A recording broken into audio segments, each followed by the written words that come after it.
তুই এই জমিতে কি করিস? ওঠ। কি হয়েছে? তুই জমিতে বেরো। কেন জমিতে বেরোবো কেন? এই জমি তো আমি আরেকজনের কাছে বর্গা দিছি।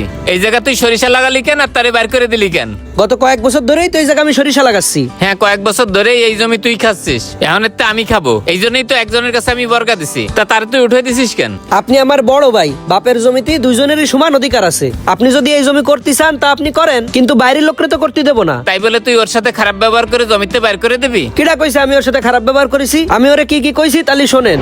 ভাই শোনেন, এটা আমাকে বাপের জমি, এখনো কোনো ভাইয়ের নামে লিখিত হয় নাই। তাই আমার ভাই একা যদি আপনারা জমি বর্গা দেয় তাহলে তো হবে না। গত কয়েক বছর ধরে এই জমি আমি করতেছি। এটা তো আমি জানি, কিন্তু এখন তো নাকি এই জমি আপনার ভাই করবে, এই জন্যই আমার বর্গা দিছে। আপনারা বর্গা দিলেই তো হবে না, এই জমি আমি বাইরের কাউরে করতে দেবো না। তা আপনার ভাই আমার দাদা বর্গার টাকা নিছে কি জন্য? আমার ভাইয়ের সাথে আপনি টাকার লেনদেন করছেন, আমার ভাইয়ের সাথে যায় বুঝেন। আমার বাপ দাদার জমি, এই জমি আমরা কাউরে বর্গা দেবো না। ঠিক আছে, আমি আপনার ভাইয়ের সাথে যাই বুঝতেছি। হয় বুঝছেন, তা আমার সরিষা বাড়াচ্ছেন কেন? দেখে শুনে যান।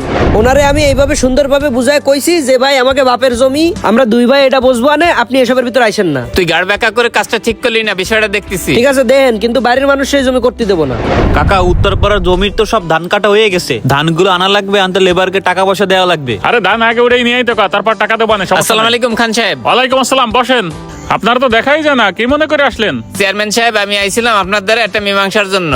আপনি তো জানেন যে আমি শহরে থাকি, গ্রামে বেশি একটা আসা হয় না। এই জায়গা আব্বার যে জমি আছে ওগুলো সব আমার ছোট ভাই দেখাশোনা করে। তাই এই বছর আমি কইছিলাম যে একটা জমি আমি করব, কিন্তু ও তাও দিল না। কেন? আপনার বাপের জমি, আপনারও তো অধিকার আছে, তা আপনারা দেবে না কিসের জন্য? এই জন্যই তো আমি আপনার কাছে আসলাম, আপনি একটা মীমাংসা করে দেন। আপনি বসেন, আপনার ছোট ভাইরা আমি ডাকাই আনাচ্ছি। এই রিফাত শোন, উত্তরপাড়ার অজিরে ডাইকে নিয়ে কবি চেয়ারম্যান সাহেব ডাকে। আচ্ছা কাকা, যাচ্ছি। ভাই বিষয়টা আমি দেখতেছি, আপনি কোনো চিন্তা করেন না। এ ভাই, এই সরিষা ক্ষেত কি আপনি করছেন? হয় আমি করছি, কেন কি হয়েছে? ওদিকে তো সরিষা ক্ষেত নিয়ে কাউরা কাউরি বাজে গেছে। কিটা আবার কাউড়া কাউড়ি বাদাইছে, কি হয়েছে? আপনার ভাই চেয়ারম্যান সাহেবের কাছে নালিশ করছে, এই জমির ভাগ বলে আপনার বাইরে দেন না, সব বলে আপনি একা খান। আমার বাইরে তো আমি কইছি সে যদি এই জমি করতে চায় তাহলে সে করুক, আমার কোনো আপত্তি নাই। এখন আপনার ভাই চেয়ারম্যান সাহেবের কাছে নালিশ করছে, তো এর জন্য একটা মীমাংসা তো করা লাগবে। তাই আপনার চেয়ারম্যান সাহেব ডাকছে। চেয়ারম্যান সাহেব ডাকছে, সে কি দিয়ে কি মীমাংসা করবে আল্লাহই ভালো জানে। ভাই শোনেন, আমাকে জমি কিন্তু হয় আমি করব, না হয় আমার ভাই করবে। বাইরের লোকরা কিন্তু আমাকে জমি করতে দেবো না। আরে ভাই, আপনার ভাই তো থাকে শহরে আর আমরা তাই তো এক জায়গায়। তাই আপনি চেয়ারম্যান সাহেব একটু খুশি করতে পারলে দেখবেন মীমাংসা আপনার দিকে চলে যাবে। আনে ও আচ্ছা, তাহলে কয় টাকা কি দেয়া লাগবে না? ওই আদার পাশিক দিন, তাতেই হয়ে যাবে। আরে আচ্ছা ঠিক আছে, তাহলে আমি হাত মুখ দিয়ে আসতেছি, আপনি চেয়ারম্যান সাহেব একটু বুঝাই কয়ে দিন। আচ্ছা, আমি ফোন দিয়ে করছি, আপনি আসেন। আচ্ছা আসতেছি। আচ্ছা ঠিক আছে, দেখতেছি। তুই কার সাইডে তাড়াতাড়ি আয়। আসসালামু আলাইকুম কাকা। ওয়ালাইকুম আসসালাম, বসো।